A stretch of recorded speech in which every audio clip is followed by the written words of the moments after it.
Do you ever wake up in the morning and say to yourself, what in the world is going on? The whole place went to hell in a handbag and you don't even own a handbag.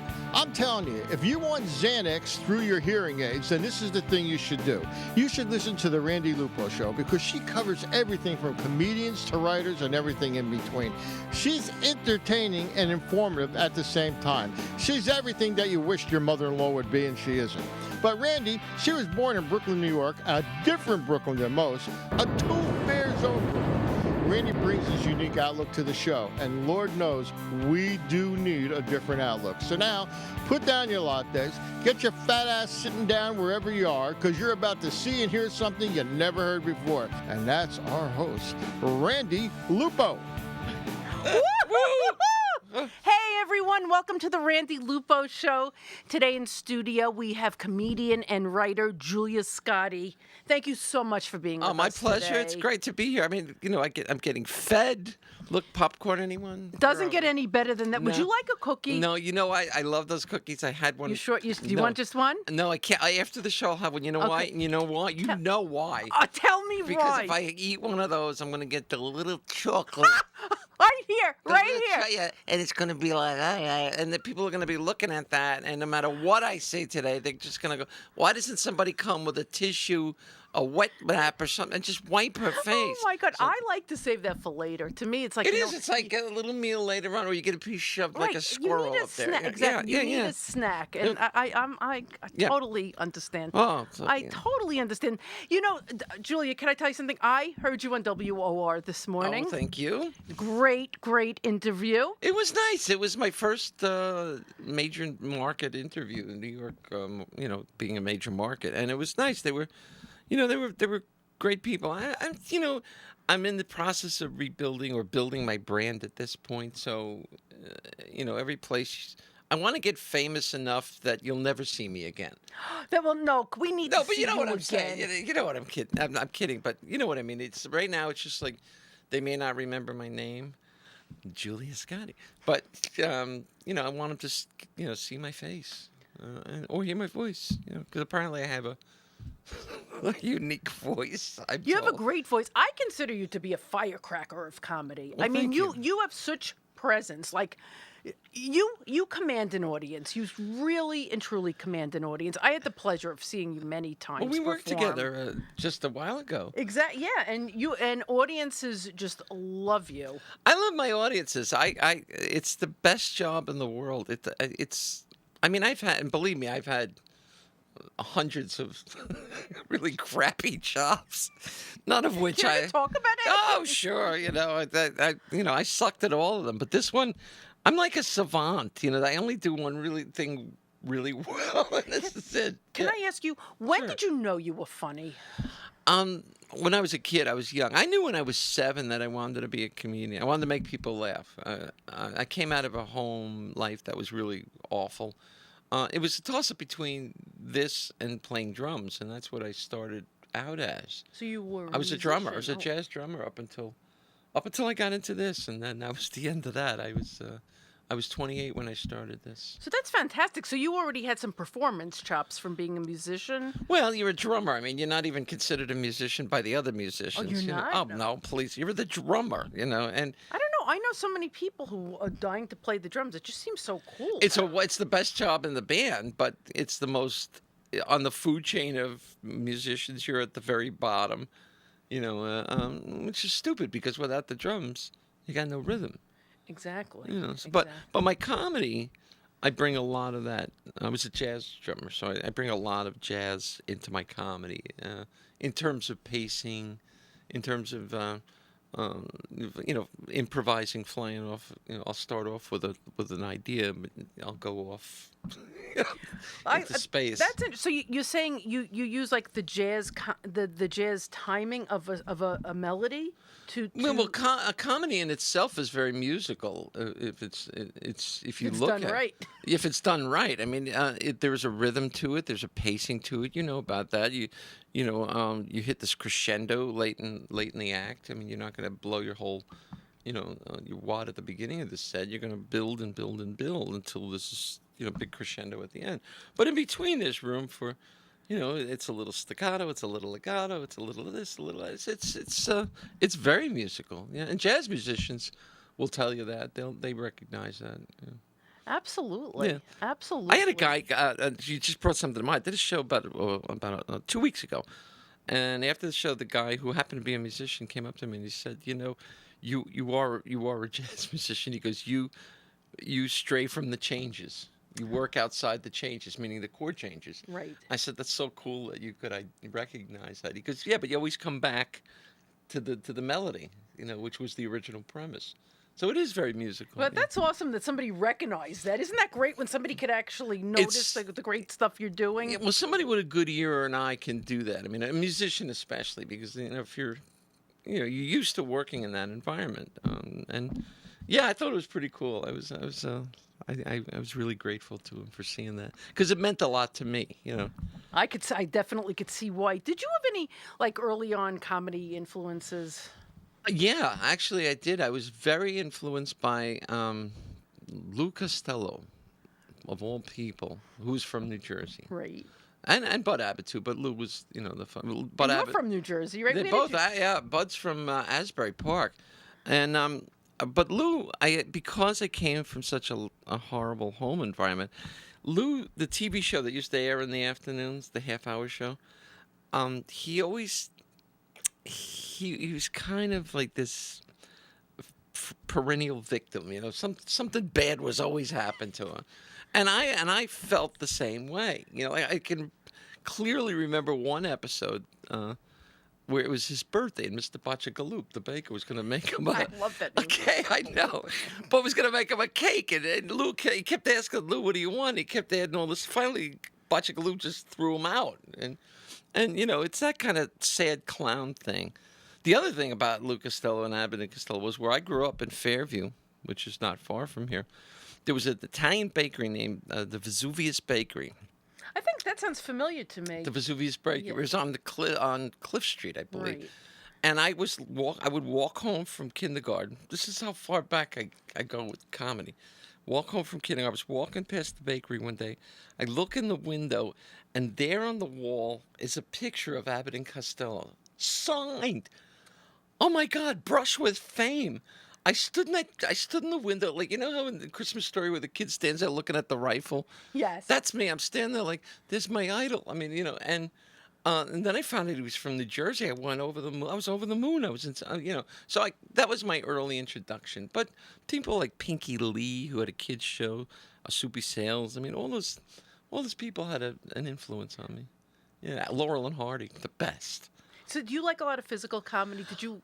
I love when it's done well. Right. And if you look at people like Chaplin, and Laurel and Hardy too, because Chaplin was solo and he could work his gags, but he was a great athlete.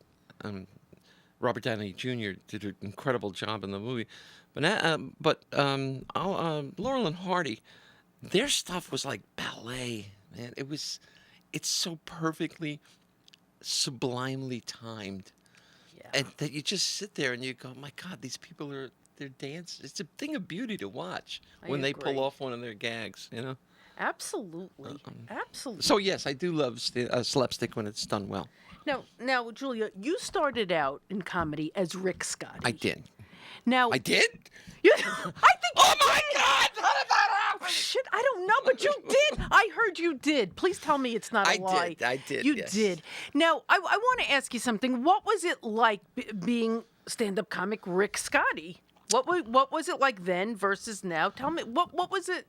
Well, what was we it should like growing explain up? to the folks how I came to Oh be no, Julia. I love non sequiturs, but thank God you're here to fix this issue. I am a transgendered woman, a woman of transgendered experience. So I started out my life as a quote male, but so the answer to your question is, I started in May 31st, 1980, and it was before the comedy boom. It was the very dawn of, we should play, Wait, so da-da. so like you were coming up with Jerry Seinfeld and Yeah, people I was like coming up that? with all those people. He was about a year or so into it, already. Right. But so at the time, I just I just wanted to find out how to be funny on stage.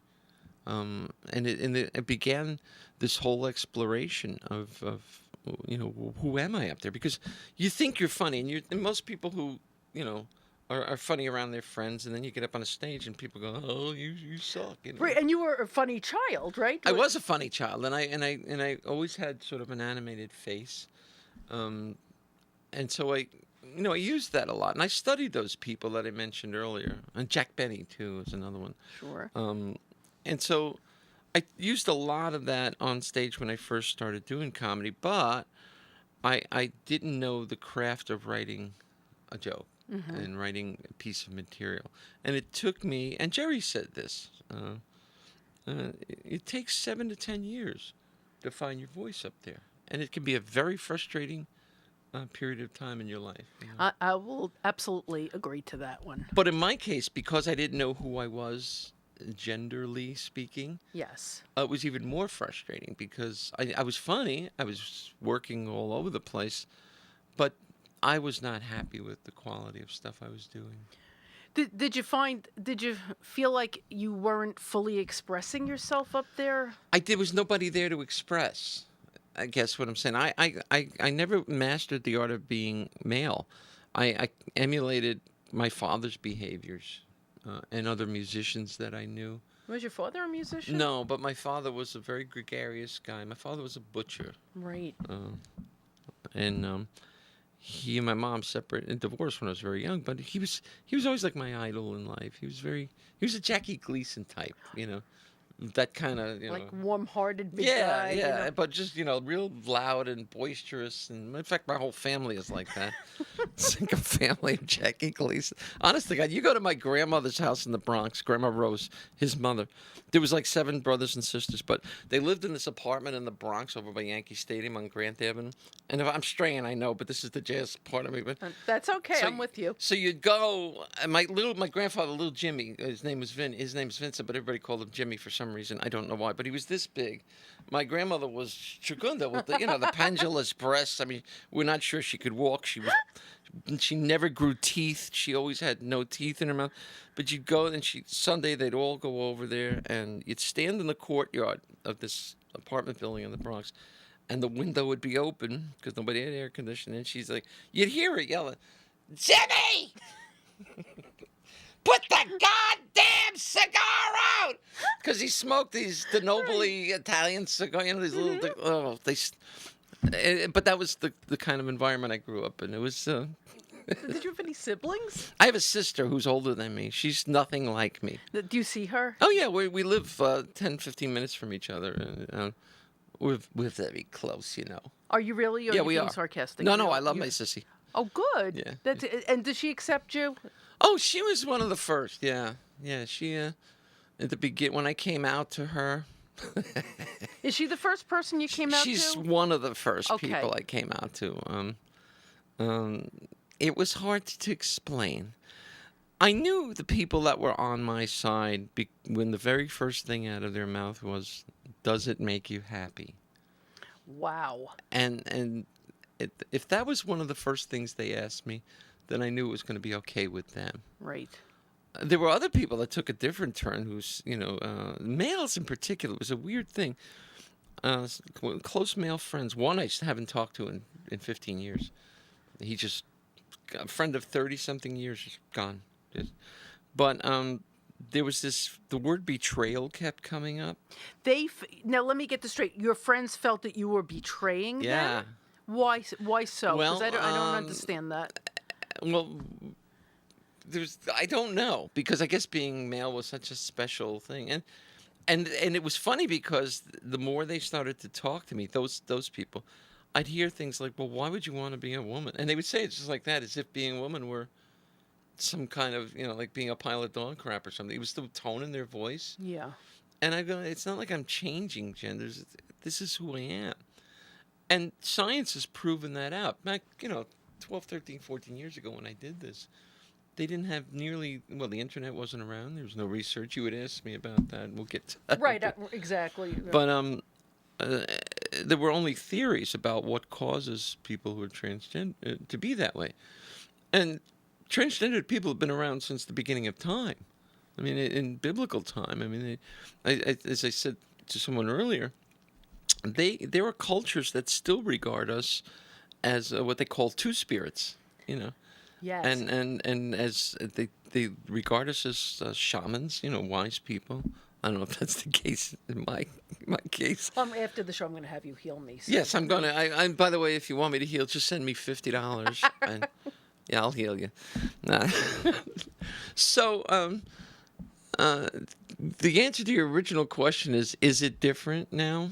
Yes. You didn't think I was going to get back to the original No, question. and what do the theories say? And do you think the theories are correct? Because you are going through, this is your personal journey. So what do you agree with the theories? And what are the theories? The theories are every fetus starts off as basically female. Every single fetus. You big burly guys, sorry, you started off as little girls. And boys are given XY chromosomes, and girls are given XX chromosomes. And at some point, there's a hormone wash, testosterone being one of them, that washes over all these feti. Feti? Is that the plural of fetus? Feti. It is now. Okay. And for girls with the XX chromosome, it doesn't affect them because they're impervious to testosterone. For boys, when that wash happens, that's when secondary sex characteristics like the penis and whatever, all that other stuff starts to develop. The problem is, and what they believe happens, is that if this wash doesn't happen at precisely, within this window of opportunity, or the body rejects it, it's Yes. allergic to it, which they think might be the case, the brain, even though I physically was a boy, the brain is exactly that of a female, because that's what it started out as. Right. They've done autopsies on trans people, and they found that this is the case. So because we know female brains are structured differently from male brains, and, for people who say, "Well, I don't believe this can happen." Well, all you have to do is look around and go, is there only one kind of flower? Nature loves variety. There's billions of different kinds of flowers, different kinds of trees, different kinds of cats. Very good point. In the human condition, you find people with webbed feet. I mean, it's no different than blue eyes or, blonde hair, or it's just part of nature. It just happens. What's freaking everybody out is that we suddenly seem to be everywhere. And is that because people are more vocal now? They don't feel like they have to hide it anymore? What are your thoughts about that? Social media has been the greatest thing for us as a community, because we've been able to sort of find each other. Right. Most of us lived in stealth all of our lives. I mean, most of us, and there's still a great many that just don't want to be, don't want to stand out.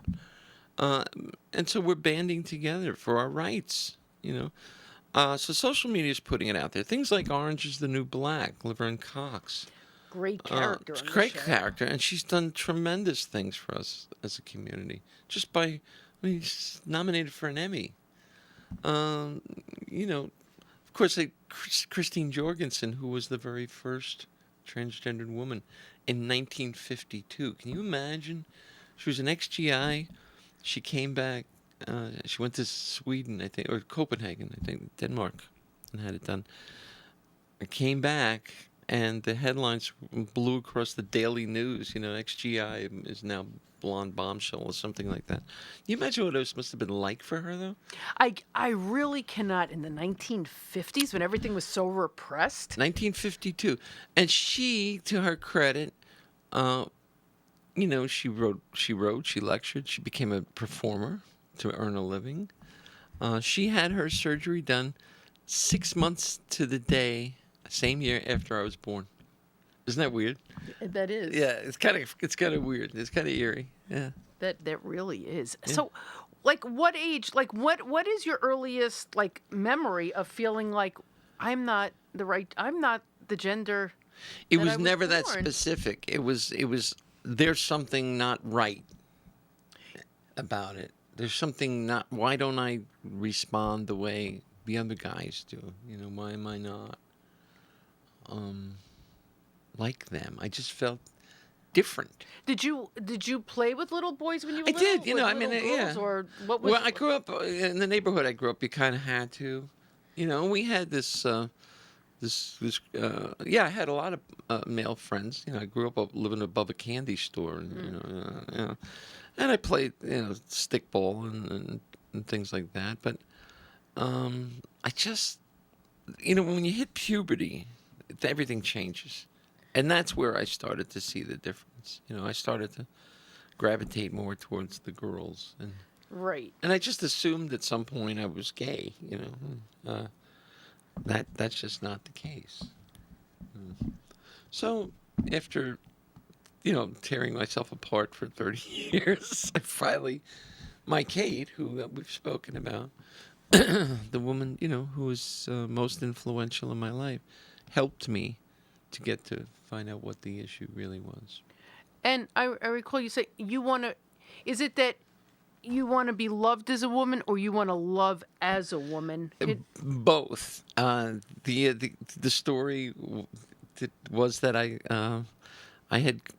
was still experimenting, thinking I was gay. I went out on a date with this guy. I cooked him dinner is what I did. Spent all day gussying up, thinking this is the one. And he brought over 2 bottles of wine. He got what he wanted. And then he left and took the 2 bottles of wine with him, what was left of the first bottle and the full bottle, and he left. And I was just devastated. You're like, And- what's wrong with men? Yeah. Well, what's wrong with this guy, right? I'm perfect. I'd be the perfect wife, you know. And my Kate said to me, you know, I was crying. I said, you know, please come over. And I was just really hysterical. And she said, but it doesn't sound like you know, you want to love a man. It sounds like you want to love like a woman. And she goes, you are a woman. She knew it. She knew it before Yeah. you. Did you? My feel, first wife knew it too. She said it a couple of times. Do you speak to your first wife? No, we don't. We don't. Do you have children? I do. I have 3 children. Yeah. What do you have? Boys? I or- have 2 boys, and in the middle is a girl. Are they all from your first marriage? No, I had 1 for my first, 2 for my second. Now, I wanted to ask you, how did your children react to you transitioning? I lost them in my life because of this and other issues. For about 13 years, I didn't speak to them. It's only this year that my youngest child has come back into my life. And That's your son? My son, my youngest boy. How old is he? He's going to be 24. Well, no, 23. He's going to be 24, actually. August. And my daughter is going to be 26 in actually next week. She's in California, so she lives. So I've been told that when she does come back east, there may be a reunion of sorts. That would be wonderful. It'd be wonderful. Do you miss them? Did you miss? I miss them all in the- 3 of them. I mean, what I miss was I missed all the good stuff about them growing up. You know. Yeah. And that was every Christmas that rolled around. I just, you know, it's like hard the sharp objects and the rope, because I hated Christmas. I hated my birthday. I hated it, all of it. You know, I just locked myself. I told people don't even come near me for a couple of days. Right. You You just know, needed it's just that I time. just needed to deal with it. And this was every year, and that's changed. No, you know? yeah, I can imagine how painful that was. So tell me. So you had this reunion with your son, and what did he say to you? How does he feel? Like, he what is knew. it like? We decided to meet at a diner, and I think both of us were a little, like, I don't think we really spoke. We just, you know, it was just a hug kind of thing, and it was just, you know, because I've always considered, you know, when having come to this, that maybe I really wanted to be a mother, and you know, you can't have, you know, in a traditional heterosexual marriage, you can't have 2 mothers, Right. and it was always a source of conflict, you know. Plus, I was traveling a lot, so I missed out on all of that. I wanted to, I think I have more maternal feelings toward him, toward all of them, really. Sure. Always did. But now I can say it. So you could be open with him? Yeah, I mean, there's no secrets. I mean, he knows who And I does he am. tell you how he feels and what it was like for him? We've never really dealt. Neither one of us have really shared that. I mean, I know how hard it was for him. I know what he went through. I kept tabs on all of them, Right. as best I could. So I knew they were having difficulty. And you have an older son. How I have old a is your son. He's going to be 34. He's my autistic child, my firstborn. He was a miracle child, really. Was he? Well, yes, he was. His middle name. I can't even. I don't want to give you his full name either. Okay. But his middle name was is Carl, and we were told that we could never have children. Well, I had a very close friend in my high school years named Carl, and Carl had gone. We all hung out on the corner together, and smoked dope and all that stuff. And got into fights, and we did all that stuff, and played stickball. And Carl went away from town for a while, for about 10 years maybe, and he came back to our old town, and we hooked up, and he had become a musician. He had studied classical guitar, and he opened up a music store. And the Saturday I was supposed to go see him. We had had dinner the night before. He introduced me to his fiance, and I was going to go to his music store the next day, and we were going to talk about putting a wedding band together, Sure, and make some extra dough. I have this voice that talks to me periodically, and I was about to go down to the shop, and the voice said to me, "Wait an hour," and I did, and in that interim, I got a phone call from another friend of ours, who had just told me that a robber came into the store and shot Carl and killed him. Oh my! You know what's funny? I read one of you. I read an article about you where there was a shot that came through your apartment. Oh, and that was you a whole knew- different story. and I've been you shot knew- at. I've missed being shot like 3 or 4 times. Would you say you're psychic or have some I psychic don't know. I don't know. Well, I ability? think the universe. I'm just very in touch with my feeling. That time you're talking about is a whole different story. But Because now I'm remembering an article I read this about time with you. Carl, though, this was it was a very strong feeling, and so right after that, my boy was conceived. And we decided his middle name was Carl, and that's who he's named after. So, That's so nice. Do you have any contact with him? no, that's a long story, but Yeah, you want to know about getting shot at from the other one? I do. I'll tell you that one. I'd Okay. like to know everything There's about you, to been- be honest. There's been 3 times when I missed getting shot. That was one of them with Carl. The second time was at the Improv one night. I was, which is, if you're not familiar with where it used to be, it was on the corner in 9th Avenue. Did you start out at the Improv? I did. Well, my very first gig was at a Chinese restaurant in Paramus, but Did you get paid in food? no, I got nothing from that guy, but it was a great experience. But yes, I cut my teeth at the Improv, and I was about to come back then. 9th Avenue was still Hell's Kitchen. It was still a rough neighborhood, and you could park on the street then too. Assuming I had my car broken into like 4 times. Just in 2 seemed weeks. normal at that point. Yeah, I was just like, oh crap. I stopped keeping stuff in my car. It's like I was putting. I started to leave the doors unlocked with notes going, please just don't break the windows or anything. Just take whatever you want. I would take Help the radio. yourself, yeah. I'd take the radio out myself and just put it on the seat here. I've done all the work for you. Just take it. That's great. Yeah, and so I was coming out of the Improv one night, and I was about to leave, and the voice again said, wait a while. I hung out for about 10, 15 minutes more, went out, finally decided to go, went outside, and there's a guy, an old man, laying on the street, shot in the back of the head by a robber, and just obviously dead. And again, it was maybe 10 feet from my car. Well, it's so funny. In the beginning, you said a lot of transgendered people from the beginning of time were considered shamans. Yeah. I'm beginning to wonder now. Well, if this I is mean, part of that. it's that third eye kind of thing. I'm very much into Eastern I mean, I don't practice any, particular. Would you like? We philosophy. could meditate now if you'd. I do like. meditate every day, every night. I do positive imagery. Coming back when I came back, I needed all of the, energy that I could focus on and bring to me. Yeah. The third time, I just want to get to the third time about you being shot at. I was living in a trailer or mobile home park, as they like to call them. And I was studying. I had gone back to college to get my teaching certificate, and I was sitting there studying one night, afternoon, I should say, Sunday afternoon again. Always seems to happen on a Sunday. And the voice said to me, as loud as if the way we're talking right now, "Get up, leave the room now." And I did. I don't know. It was almost like somebody was pulling me out of the room.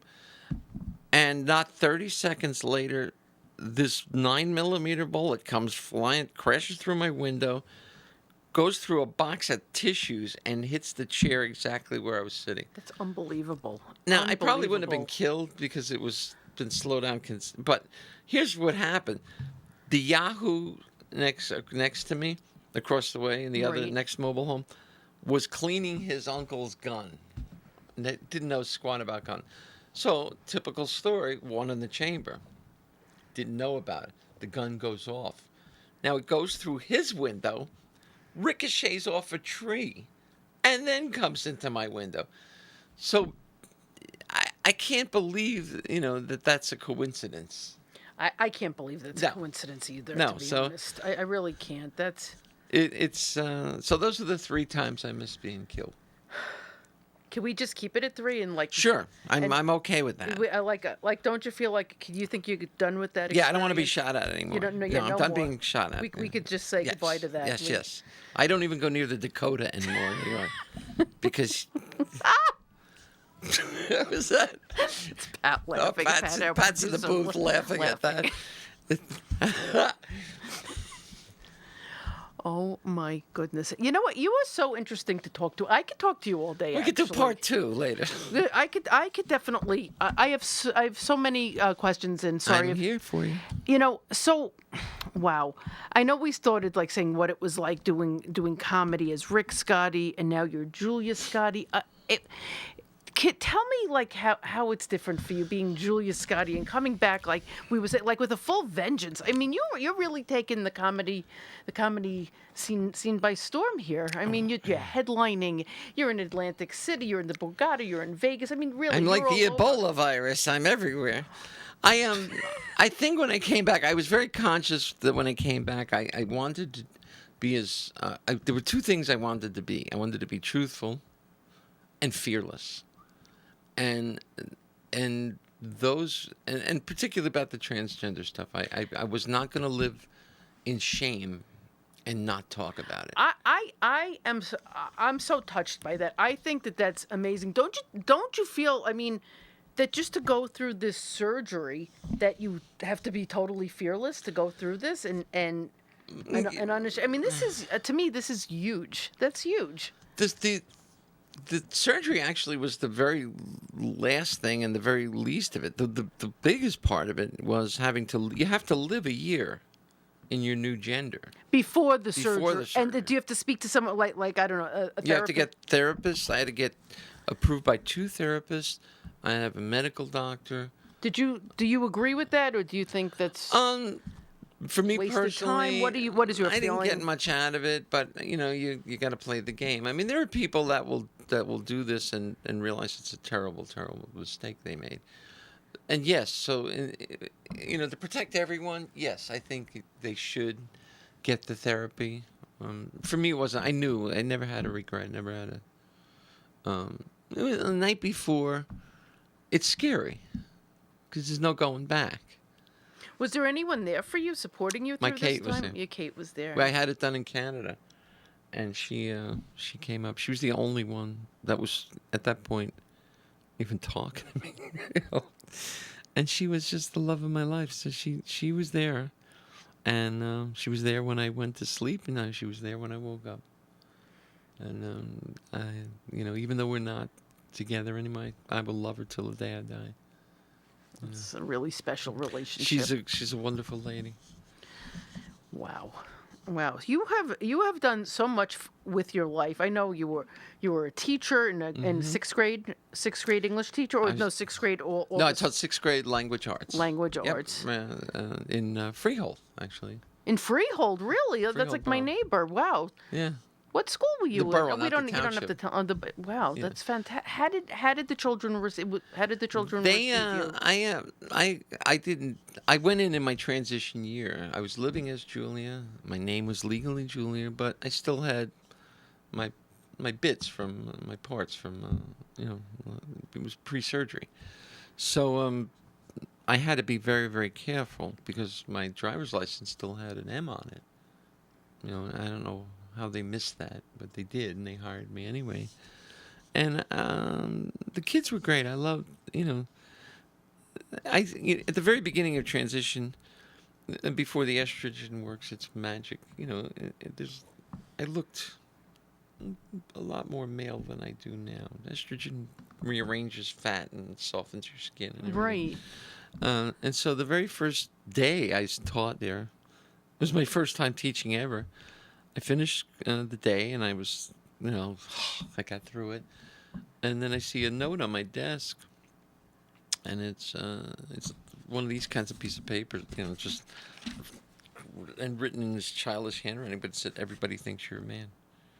And that was my first day of teaching. That was your first. How did you handle that? What was that like? I ran out of the school as quickly as I could. I got in my car and I cried all the way home. For a transgendered person, passing, wanting to not be so obvious is a very important thing. And the fact that this kid made me on my first day, and I had 179 more days to go. I went home that night, and my first impulse was, I'm not going back. I am not going back. And then the voice again came and said, why would you let some 12-year-old punk, after all you've been through, get under your skin like this? You can either let this kid win, or you can make yourself Teacher of the Year, or the most valuable player. You can make these kids love you. Right. And so I set out to be not just a good teacher, but a great teacher. And I think I accomplished that. I loved what I did. Did you? So after you dealt with it emotionally, did you just disregard it and just come back and start teaching with a vengeance? Yep. Yeah, I mean, it's like in comedy. I don't know if you've ever had this, but when I started at, like I said, the Improv. But I also worked at this place called Pips in Sheepshead Bay, Brooklyn. Of course, I used to work at Joe's Clam Bake right next clam to bar, it. Yeah, the clam in Sheepshead Bay. If you don't know this club, it's legendary. I mean, Rodney started there, Joan Rivers started there. Right, George Schultz was the owner. Yeah, George. And you know this club. You'd walk in and you go on stage and go, "How you people doing?" They go, "Fuck you!" It was Brooklyn. You fucking suck. And it's like you hadn't said any, just hi. And that's the kind of club. So this was the equivalent. This kid was the equivalent of working Pips. And so I could, again, I go back. I always say everything I learned about life, I can from comedy. I learned it from comedy. It was a comedy lesson applied to teaching. Right. What did I quit comedy because somebody said, right? I'm not going to quit teaching. And so I went back and taught with a vengeance. And so this, getting back to the original point, yes, I have been doing this with a vengeance now, because I want to be fearless, and I want my comedy to be truthful. And that's what makes for great comedy. It really does. I think so. My old stand-up was not genuine. What was it like? Like what were your premises? What I would do with my father. My father walking around with his boxer shorts and he his coughing in the morning, hacking up a lung, and. I mean, it's just stupid crap. It was, it got laughs, but it was easy laughs, and it wasn't where I wanted to be. Right. And I didn't know why again. So I got to this point where that's why I quit. I couldn't stand what I was doing anymore. And now people could get a glimpse of the Julia Scotti now on your website, www.juliascotti.com. Yeah, well, there's also a movie, a short 7-minute film that has some of my old act on it. What movie is that? It's called The Life Story of Julia Scotti. It's on my website. It's on your website, so Yeah. people could find this. Yeah, it's a 7-minute clip. They can go to the where can they go? You know where you can go? Where could Yeah, they there's go? a tab on there, that video tab. The There's a video tab will take them there. It's the heat. I think I've had the vapors. Well, you know what? I when I do my show, I want everyone to feel optimal, and I want everyone to detoxify. So we don't put air on. We want everyone to sweat. Yeah, this is sweat like lodge. hot yoga, man. Isn't this fantastic? Oh my God, I We are both going to go home 10 pounds lighter. yeah. You know well, that, right? All the dioxin I consumed in the '70s is now just it's in a puddle on the floor.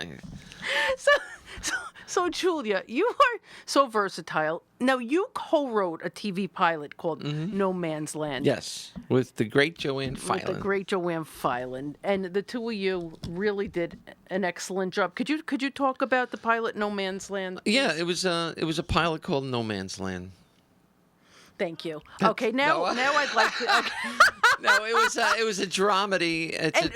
But wouldn't you say it paralleled your life? Maybe It had some parallels. It was about an older transgender woman who had been a comic who comes back to comedy, and she needs a place to live, and she winds up living with this lesbian comic who's also a bit younger than her, but very militant and anti-trans, and so it was like an Odd Couple kind of right. format. More than that, I cannot say. Don't ask me. I would. Will we have an opportunity to see? I this? hope so. I'll probably see it in heaven. I mean, it's somewhere. We're looking to get it. We're shopping it around. We shot the pilot. There were issues that we weren't happy with, and so we're in the process of shopping it. And so, if you're a producer, big time Hollywood producer, call me. Yes. I'll give you sex. You know Not what? really. And this is the Julia Scotti. Please. Yeah, I mean, if anybody can give you sex, I can, because I know where all the good parts are. You do. You know both ways. I've been right? on both. You know Yeah, both I've been with ways. two well, tribes. Who's better than you? Honestly? I'm Julia Two Tribes. That's me. Julia, I love it. Can we talk about your book that's Sure. coming out in 2015 called Chasing Normal? Sure. When did you write this? I started to write it. I actually started to write it in 2002. Actually, 2001, when I first began the transition. Yes. 2000 was my transition. No, 2001 was my transition year. I started to write it then, because it started more of as a cathartic experience for me. I had to get it all on paper. I had kept journals my entire career, from about like 1970 something on. Right. And I had them, and I started to go through them, and there was a chronology of my life, including the trans issue, the beginnings of comedy. All of it was there. I said it might make an interesting book, so I started to write it, and then I got to a certain point, and I lost interest because I'm a Gemini. Is that what happens with Geminis? And the next thing came along. It's like, oh, look, a chicken.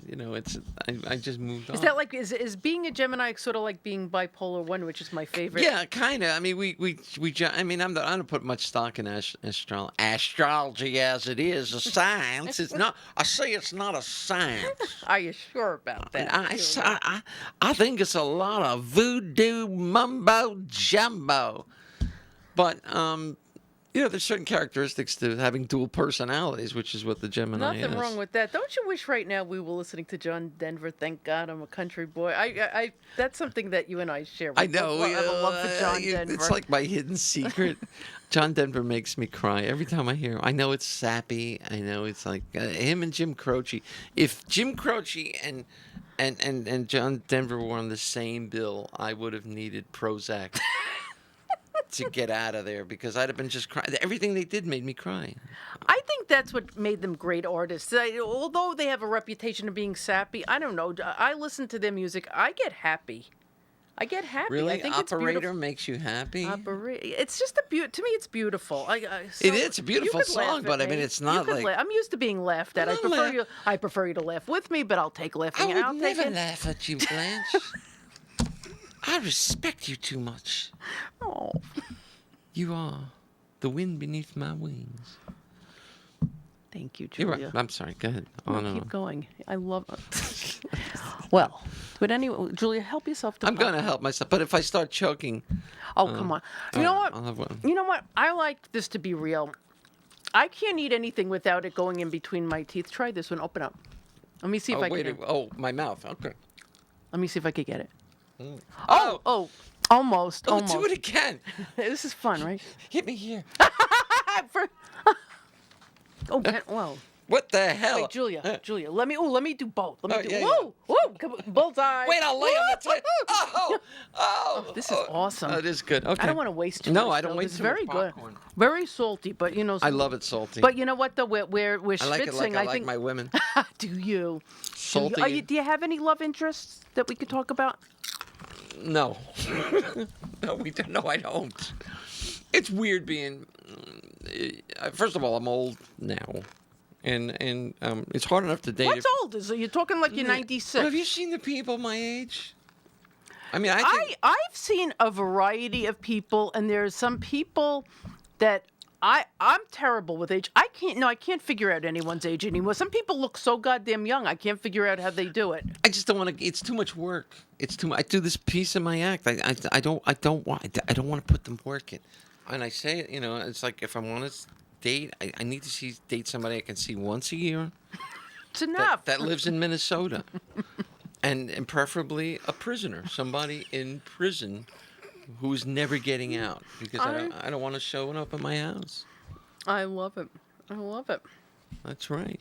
Now, Julia, I so admire you. I mean, you actually had a parade for yourself in New Hope, Pennsylvania. Could you tell me about that? Did you just wake up one day and say, "Hey, I'm having a parade"? It was pretty much like that. I was my manager, Kathy Colwell, and I were talking the day before my birthday, which was a Saturday. Was this past Saturday? Did I miss your birthday? It was this past May 31st. If I didn't wish you happy birthday on Facebook, please forgive me. Bitch. Please don't hate me. It's June 1st. Okay. That's my birthday. Happy belated birthday. That's right. Just so you all can send whatever you want to send. Money, please. So she and her partner were gonna take me out to dinner. Yes. For my birthday. And which I thought was nice, and I love New Hope, so I'll go. It is and a she great goes, "Well, town. what do you want to do?" I go, "Well, it just came out, and it's just short of a parade. I don't care what we do." And suddenly the light bulb, when I go, "Kat, we got to do a parade." Can you imagine? We started talking about it on the phone, and the next day, well, the more I talked about it, the more excited I got. Yes. So that she has a convertible, and we put the posters on the side of the car. It was Julia Scotti, comedian's birthday, with the website address, and we propped me up on a bunch of pillows so that I was high up in the car and I could do my princess way. We had Stars and Stripes Forever play. You guys are gonna do a clip of it later on. Absolutely. And just drove up and down, and people were either looking like, what the or they were just getting into it. And so I saw people talking back at you, and conversations were happening. It was fantastic. I was yelling at him, and one biker came over and he hugged me, and so a bunch of my fans contacted the local Fox News affiliate. No, they were great in Philly, Fox 29, and they inundated the station to play the video, which is on YouTube. You can go to YouTube and see the actual original video. And so Fox came down and did a piece on it. And so it was just a lot of fun, and it was great press, and it's just wacky, It's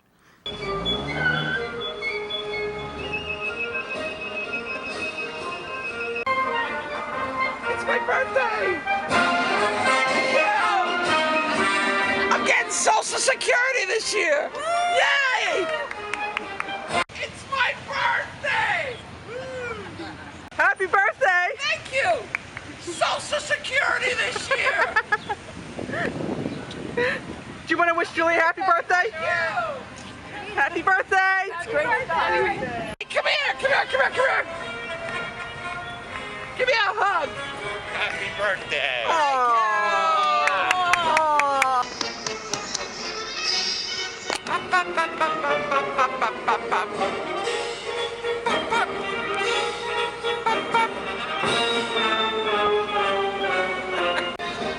No, please don't rush the car. I'm on Social Security this year. How cool is that? Everybody should have their own parade. It's the best.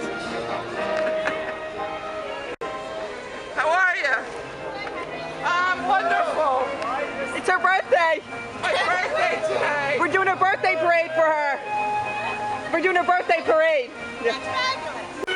Oh, you're the best. I love New Hope. Happy birthday. Thank you. Thank you so much.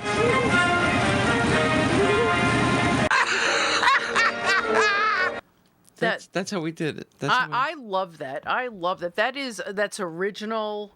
It's maverick. It's fantastic. Well, next year I'm going to parachute down into.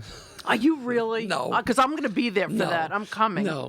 I don't know what we're doing next year. I don't even. You have time. You have time. If I to don't plan. get shot again. And if I know you, you better not get you. But if I know you, you'll figure it out that morning. Probably. What I work do. best under pressure. Yeah. I hear that a lot of us do. A lot of us do. You know, you also. I mean, it just doesn't end. You're also a writer now for a New Jersey publication. That's right. Called WhatExitNewJersey.com. It is it's a New Jersey version of The Onion. Right, and The Onion is fantastic for anyone who saw it. That's such a funny, and that's more. The Onion is the New York paper, and you write for the Onion. I think is national stuff. This is Jersey specific. Right, so it's called WhatExitNewJersey.com. And what kind of articles do you write about? My very first article was about Easy Pass using drone strikes to attack people who were trying to not pay their tolls. So you should go on there. Then the second one was how we're turning the Pulaski Skyway, which is closed. They just decided never to reopen it and turn it into a cross-country ski resort. They might as well at this point. And the latest one went up this morning. A man found a tomato that looked exactly like Saint Polemus, who is the patron saint of dysentery. So And this is a real saint. Oh, he's a real saint, yeah, but the tomato doesn't look anything like him. I think it looks more like Carl Malden, but Right. nobody would pay to see him. So it's fun. I mean, there's other writers besides me. Right, and who publishes this? How did you get involved? Who is the? Joey Novick, attorney at law. The great Joey Novick. Councilman Joey Novick, attorney at law, prestidigitator extraordinaire, publishes this website. And, we've been friends for 30-something years. Well, I wouldn't say friends. So did you meet Joey when you started doing comedy? I did, yeah. Joey was one of the first? He was a comic, and then he, became a booker, which meant I would have to kiss his feet periodically. Or come and do his lawn or something to get work, Yeah, he was a booker. There were maybe 3 or 4 major bookers in the New York area that booked Jersey gigs, Sure. So he was one of them. So that's how I know him. We just became friends over the years. Yeah. People really need to check that out because it is so funny. Yeah, it's great. WhatExitNewJersey.com and look for Julia Scotti on that. Julia, could I just tell you something? Because I like to tell people a lot of things. Sometimes I just can't stop telling people things. I've noticed that. I've heard you tell people things. I'm basically like an over-complimenter, but I mean my compliments are sincere. It's just because I truly love people, but by the time I get to the 11th compliment, it's really just a nervous tick by then. But the truth is, though, I find you inspirational. I love your attitude. Like to me, you're no nonsense. You do what you have to do, and you don't let anything stop you, anything get in your way. Yeah, I wasn't always like that. I mean, I think what was the turning point? Well, the turning point was when if you get everything that means anything to you in your life taken away, it's gone. It's just gone. And I which is both a blessing and a curse. The curse is the sadness, of losing everything. But the blessing is you get to start over. And not many people can do that. And you get to start over with the knowledge of all the mistakes you made Right. in the previous portion of your life. And so, like I said, as a teacher, I wanted to be an extraordinary teacher. I want to be an extraordinary comic. I want to be completely open and fearless about being transgender, because there are people out there. There's a 41% suicide attempt rate among transgender people. 41%.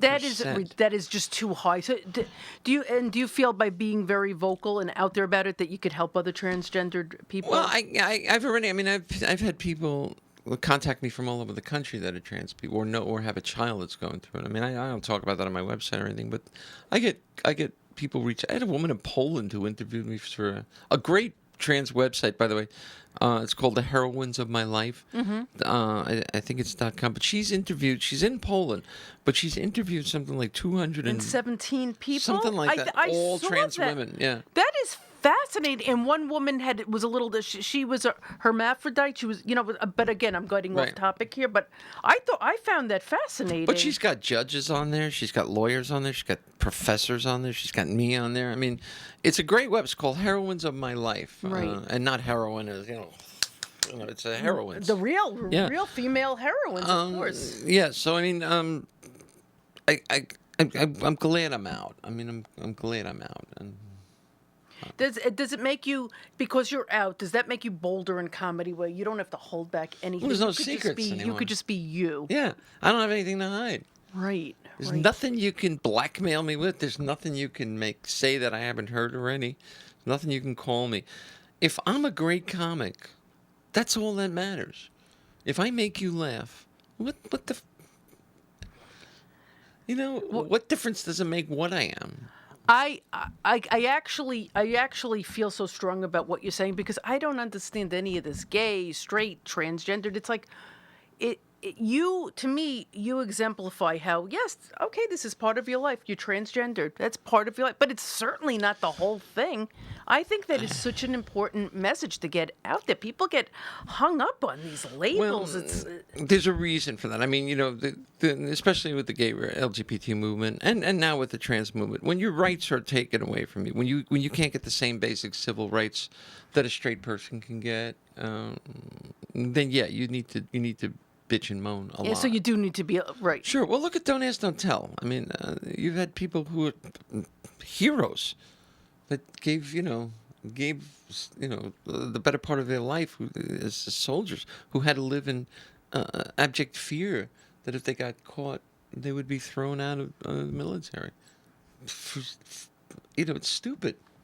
It is. It's just stupid. So, yeah, those kinds of things need to be fought for, and now trans people are fighting for their rights too. So do you feel like, yes, you do have to be very vocal about it, be very, very much out there until things come to the center where there's equality?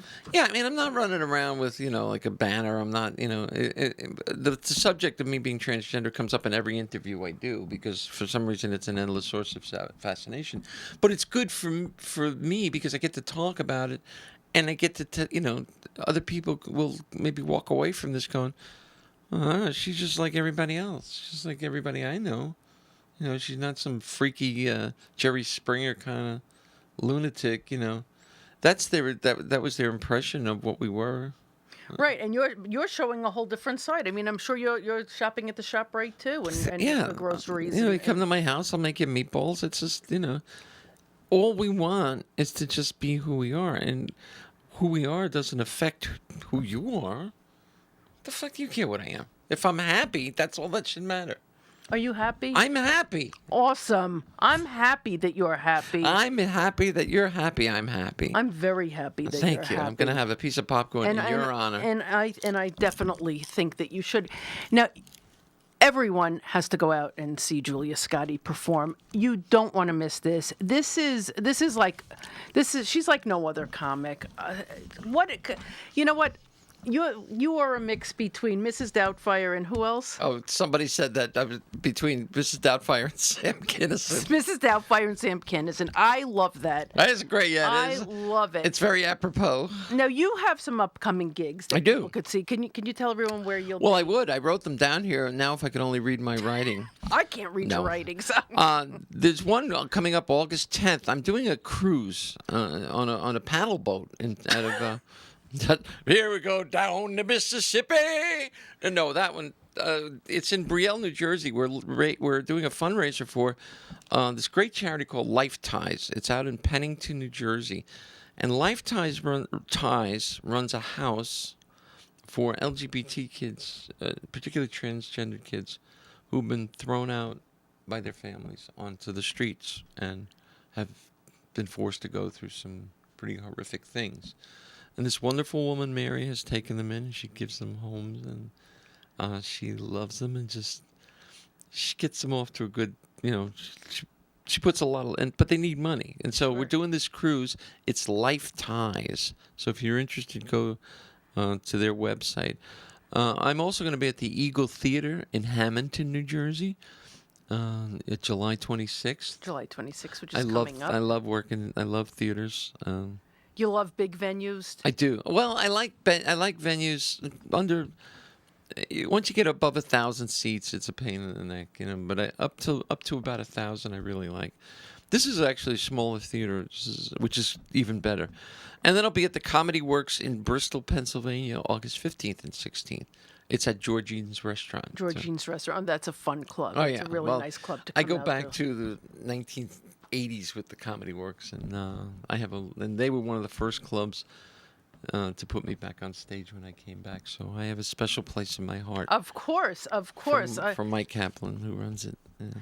Wow, you have to go out and see Julia Scotti. Check her website, www.juliascotti.com, and they could find more future events and keep. Yeah, you can following find events that haven't even happened yet. I mean, the future. I will predict the future. Shaman Julia. I was having a vision. Do you want to share the vision? No, I can't. It's too horrific. Personal? Is it personal? Oh, horrific. Yeah, no. It's Scotti, by the way. No, Scotti. yeah, it's Italian. Italian. So you do make a mean meatball. Oh, don't I make you? great meatballs. Do you love to cook? I used to like to cook a lot more. Now I'm just like, I just say no. I don't want to cook. Probably anymore. don't even have time anymore. I don't. I really don't. I've been busy. I've been way too busy to do it, and and it sucks cooking for one person. I know. Yeah. But don't worry, I'll be over. Okay. So we could work this out. Julia, I'm so happy you came today. I'm so happy I came today too. It was wonderful. I thank and you I hope for you'll having come me. back. I will come back. I'll come back tonight. I won't even go home. I'll just sleep over there on the couch. I want to thank you though. Thank you very much. You've had me here on Pat's Place, which is your other show. And again, please come back. We love having you here at Pat's It was Place. a wonderful It's always time. a fun time. It's here. great. It's an intimate, it's an intimate crowd. It doesn't get much more intimate than this crowd. It does not, but everybody loves you here. I love You're everybody a here. Pat's Place favorite. It's like a workshop because you get to try out stuff and you can always experiment a little bit. Like the last time I was here, I stripped here. And you did fantastic. And people, and then it's so great because right after you got off stage, people came up to you, they talked to you, they gave you instant feedback and how the striptease went. That was so funny. This is not a joke. She really did strip here behind a panel. I remember we were talking about going off the deep end and Yes. just sort of straying from the changes. That's what happened. I got into this character, and the next thing I knew, my top was off. You couldn't help it. It's like you had to. The spirit was guiding me. You got to follow the spirit. But this is the only place I've ever been partially nude. But it all starts at Pat's Place, and then from there on, the possibilities are endless. That's right. I'm getting requests for it now. Will you strip? No, I saved that. You better be careful because you're going to be attracting many women, and I don't know if you're ready to handle all of that. Please. They don't want my kind. Who doesn't want your kind? Look at me and Julia. Oh, look at our hair. Our hairs are growing exponentially. They don't want my kind in their life. They only want the regular lesbians. I am the more like the Sicilian lesbian. You want the regular lesbian or you want Sicilian lesbian? I say to them, what is wrong with me because I'm transgender? You do not want me? I have passion, I have fire, I have working parts. I will make your world rock. And they still say to me, no, you are not a true lesbian. And to that I say, fuck you! That's what I say. I love you, Julia I love you too. Scotti. Can I ask you one last question? Yes. What do you prefer, heels or flats? Flats, because I'm Flat. tall. Because you're tall, so you prefer flats. Yeah. And I'm not as tall as you think I am. How tall are you? I'm 5'8". 5'8". I don't think I'm letting you go. I'm sorry. No, but people look at me and they go, you're tall. You're much taller. That's the I get Because that a you're lot. on stage, you're elevated. no, I of get course that. you look taller. When we saw you at the Borgata, you didn't look that tall. Now that I'm standing next to you, holy Christ, you must be 30, 40 feet tall. Morty, get the step stool so I can go up and shake her hand, her giant paw. Yeah, I mean, it's like I'm not that tall. Oh, I'm sorry, but that's... Can I ask you something else? Yeah. Because I just can't stop asking. What did you like? Have fun going clothes shopping after surgery? Like, was it like, wow, a full new wardrobe, or was it like, who gives a shit? This is me. No, I don't really care. I'm Julia, and I'll dress as I want. You want to be fancy? You don't want to be fancy? What's your deal? I had to find my. Here's what the problem was. In my head, I was a petite flower. That's the way I saw myself. I was going to come out looking like Tuesday Weld. Right. You know, if you can remember, or, I don't know if you remember. Look her up. But I was going to be Gidget. I mean, that's the inner me, the way I saw myself. Right. And then I got to look at myself and then, holy shit, you know, it's like. And so the answer to your question is, I love clothing when I'm in my thin period, which I'm not in at the moment. You look good to me. Yeah, I know I've lost some weight, but I'm like Last time I saw you, all you eat is lettuce and more lettuce. How much lettuce? I'm can like you that eat, Julia? Japanese tsunami, though. Did you ever see the footage of that, where the water just suddenly starts coming in and it's wiping everything out of it? That's the way my fat life is. I'll be fine. I'll be sitting there going, it's talking Japanese, and all of a sudden the fat just starts getting, and it's like, where did this come from? And well, maybe the 400 bags of Stella D'Oro cookies you ate could be that. I went on this. Are we okay for time? Oh, okay. I went on this. You're gonna have to do like a two-parter. You realize that? I went on this binge. I binge eat a lot, and Oh, my sister! I'm a binge eater myself, yeah. so I could relate here. There were Have some popcorn. There were two things. Those Entman's Softy donuts. Of course I know. And the variety pack, not just one donut. There's like 12 of these suckers, and they're big. I was going through 2 boxes of those a week, and 2 bricks of ice cream a week. Klondikes or? No, like the cartons of ice cream. I would say half gallon, but they're not. If you look you think you're getting a half gallon. Yeah, you're not fooling me, supermarket. I know. I look at the size. It's not a half gallon. It's less than a half gallon. And then 50, 60 pounds later, I'm like, How the hell did this happen? Tsunami, I know. the tsunami. I know. Yeah, the fat tsunami came. So the answer to your question is, I don't like to shop because I want to be a petite flower. I want to be 5'4", 5'5", 110 pounds. But 5'8" is more model-esque. You need to be told to be a model. I'm a model. Yeah, I'm like a 59 Buick. I'm not a model. I'm not model-esque in that I'm pencil thin. I'm like Pennsylvania. That joke belongs to my old friend Nick Carmen. Yeah. Nick Cosentino. Yeah, we were roommates back in the day. We actually got homeless together. Seriously? Yeah, when early in 1984, something like that. I had just broken up with my first wife. We were living in my office. I had a graphic arts studio, and he was paying me the rent. Okay. Paying me his share, and I wasn't paying the landlord either his share or my share. I was paying my ex, Sharon, and going to New York City at night to do the comedy clubs. 'Cause you didn't get paid there either. Well, we came home one night. Anyway. Well, we didn't get paid anyway. We came home from New York one night, and there's a padlock on the door. And, it was like Laurel and Hardy. We're standing there like, well, this is another fine mess you've gotten me. I mean, what were we going to do? Well, what we did was we wound up sneaking around the side of it, and we snuck in through a window. We got all our crap out of there, the essential stuff, like clothing and whatever we needed, and we hot-tailed it on out of there. But we eventually worked out a settlement with the guy. But, so yes, we were homeless for a couple of days. Wow. Wow. It was a fun life, though.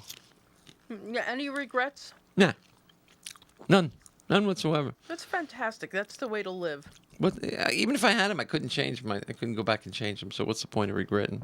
You're right. You're right. I wouldn't. You want the sum total of everything you've done in your life up to this second. Everything you've done made you what you are this second. But what if you're like an asshole? Well, it takes a village to make an asshole. And yeah, you can be an asshole. Nobody says you're going to be a good person. It's just going to be you're just going to be whatever it's true. you are. Why do we think we all have to be wonderful and upstanding? Maybe we don't. Maybe it's well, the same people who think it came from past lives always think they were Cleopatra. You need assholes in the world so that you can understand what nice people are. You need something to contrast It's them all against. about the comparison. You are absolutely right. Could I tell you about my past life? I went to a shaman, and I was. I'm sorry. Did you squeeze them?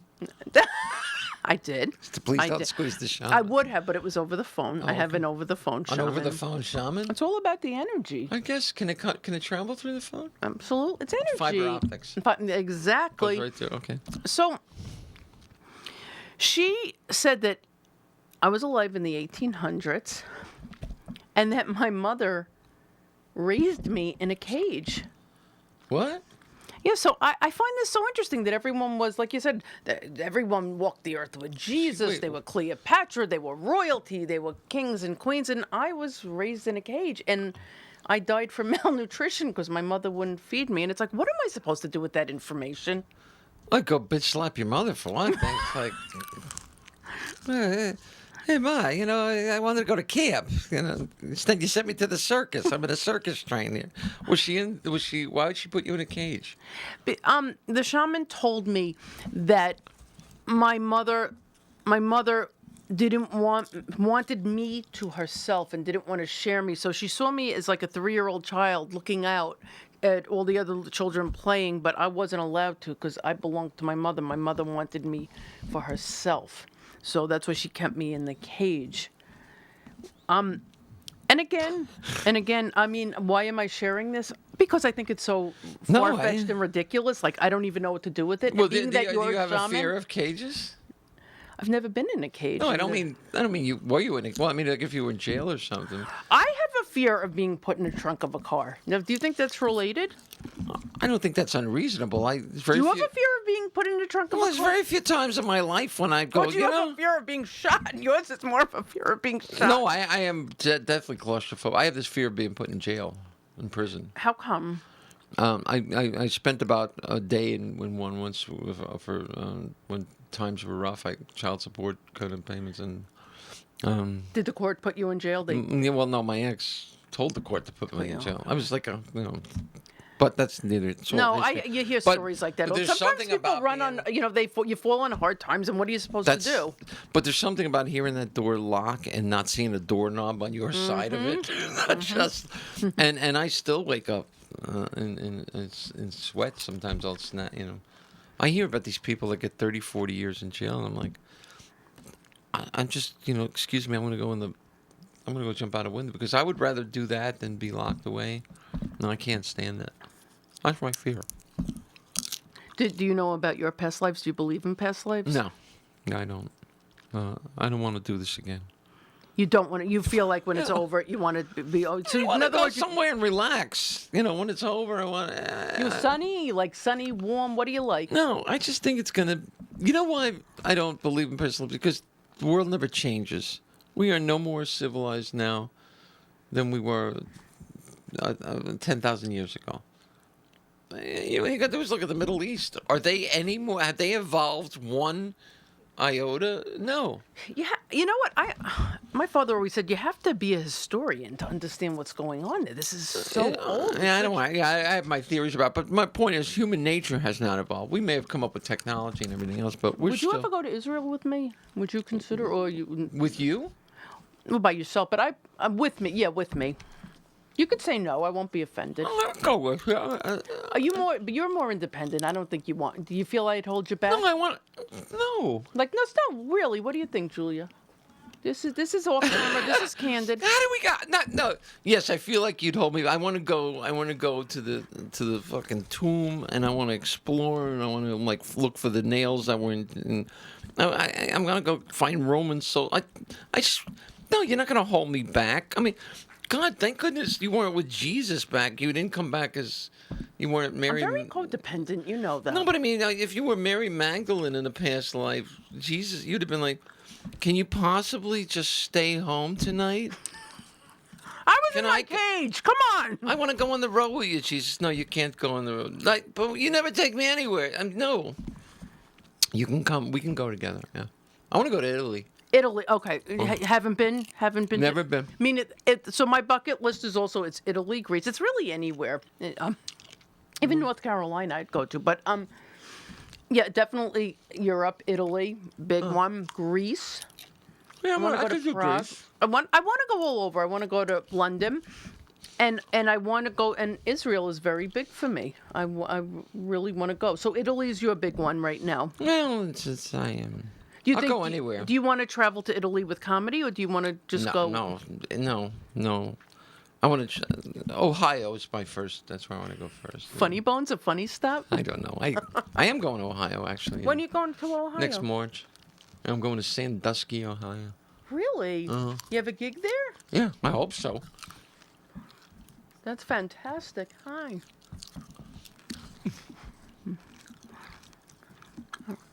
I think that's Sheila Woodson. Hey, Sheila. Hi, Sheila. Hi, Sheila. We got to wrap it up. This is Julia Scotti. Okay. So right now we have Sheila Woodson, who's willing to come with us both to Israel. Yeah. Yes. We could be. Can I be Julie? I don't, because I don't want to be. I was Link in a past life. So this would be great, and Sheila could be our buffer if things get a little too. Well, does she know karate? She knows everything. Oh. Sheila knows a lot. Everyone, I just want to thank Julia Scotti again for coming. I do eating too. Eating popcorn with me. This is great. It's not off. Could I? Your co-writer Joanne Filan, she'll eat popcorn with me. She will. Only you and her, though. I can't get many people to eat popcorn with me, so this is special. Do you realize how special this is? It's. Okay, I'm touched. I really am. I'm touched. Do you have any parting words? I want to thank America for making me what I am today, a bitter old woman. Thank you, Julia Scotti. Thank you so much. Please come back soon. Thank you. Good night. Bye, everybody. Hey everybody, thanks for watching the Randi Lupo Show. Thanks for checking out the show. Be sure to follow Randi on Twitter at Randi Lupo. Visit her website at randilupo.com. Thanks to Broadband Box Office and VK Media. Have a great evening.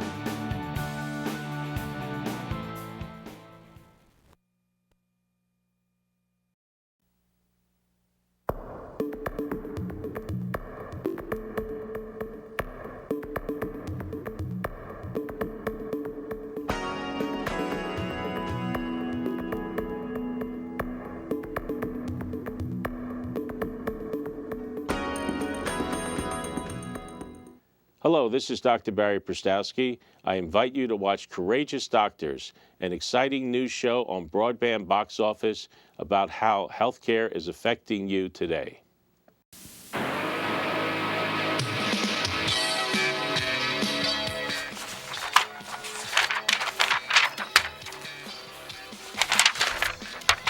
It's the Mark Daisy Show, filled with gifts, fun, and surprises, and $20,000 in cash for every viewer. Well, maybe not. But we do talk about stuff and things that you might want to think about after, before, and during the show. It's engaging, at least. So come by, won't you? We're here at Facebook, on iTunes. We broadcast from VK Media right here on the East Coast, and we're part of broadbandboxoffice.com. Check us out, come by, like us, do what you can, spend some time, take some time off, sit down, have a viewing. It's happening, it's now, it's controversial, or maybe not. But we could use a couple of more viewers, maybe starting with you. Won't you?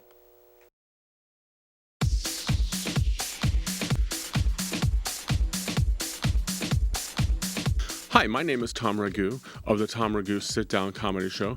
You can listen to us at the Broadband Box Office, and for more information, please visit www.tomragu.com/podcast. Hi, everybody. How are you? I'm Bob Gonzo of The Bob Gonzo Show. And I'm here to introduce The Bob Gonzo Show to you.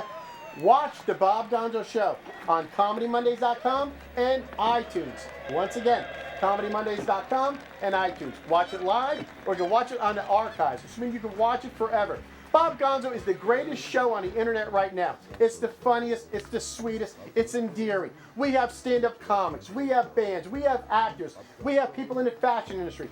We have everything you need. So once again, the Bob Gonzo Show, the greatest show in the world. And if you watch it, you will become a better and happier and sweeter person. You. Watch the Bob Gonzo Show, everybody. Thank you very much. Thank you.